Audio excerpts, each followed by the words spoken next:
McDonald is always there to help. But the next time you're tucking into your McDonald's fries, take note of the bendable flap near the top of the box. Some people bend it towards the fries to cover them up and keep them warm. I'm not so patient. But you can also flip that flap of card backwards and use it as a makeshift plate for your favorite condiment. Only make sure you bend it down firmly enough so that it doesn't spring back up and launch sauce all over the place. Silent service. If you're heading into the store to buy a few small items, the self-service checkout is a no-brainer.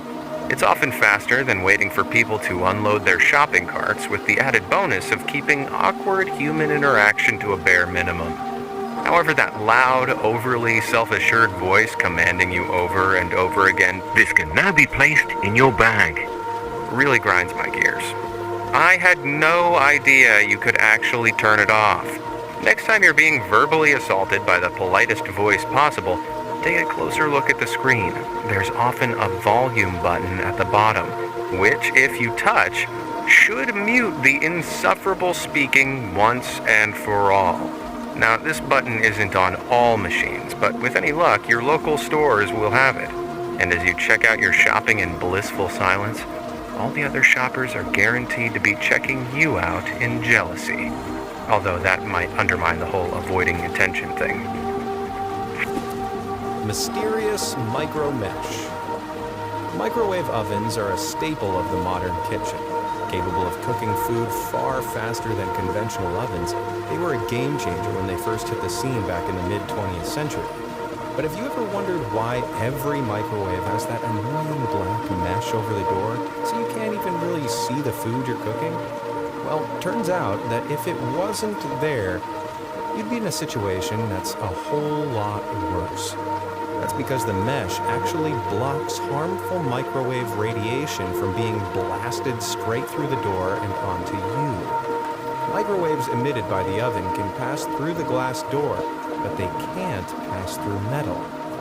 Therefore, the mesh, which is usually made from steel, is stuck to the inside of the door, so that any microwaves trying to escape are reflected straight back onto the food.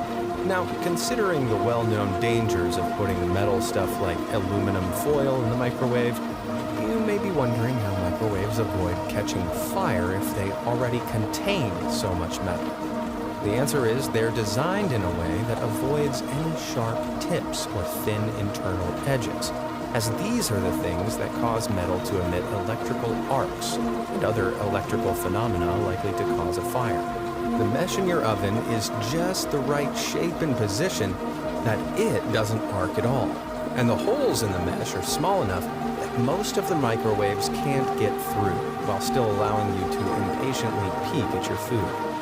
Although the view's not great, it's still best not to push your face against the glass for a better look, because some radiation could still get past.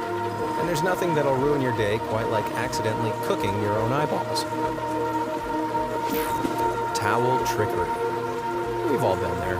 The hasty post-shower rush from the bathroom to the bedroom, haphazardly holding a towel around your nether regions that's barely keeping everything covered. The last thing you want is everything falling down and leaving you embarrassingly exposed. Well, with the help of a special folding technique, there will be no risk of that ever happening again. Once you're out of the shower, simply wrap the towel around your waist like this, then grab hold at the top and fold it down all the way around. This will hold the towel in place around you and stop it immediately dropping down. Repeat this folding action one more time to secure it, and voila. You've got a tightly wrapped towel that's probably not going to betray you. Just don't go to work or anything with it on. Banana business. If you're anything like me, every time you buy bananas, at least one of them ends up getting overripe and going all brown and squidgy. And nobody likes a soggy banana. But it doesn't have to be this way. A simple solution to the problem is wrap the stems in cling film. You only need to wrap the stems up, because ethylene gas is the main culprit that turns bananas brown, and it's released from the stems. When the gas from the decaying stems travels through the air down to the rest of the fruit, it causes it to ripen slightly faster. By blocking it off, this process is slow. You'll need to separate the bananas from the bunch before wrapping them up, so it's a little bit of effort. But that's a small price to pay to enjoy your fruit fresher for longer. Pretty appealing, don't you think?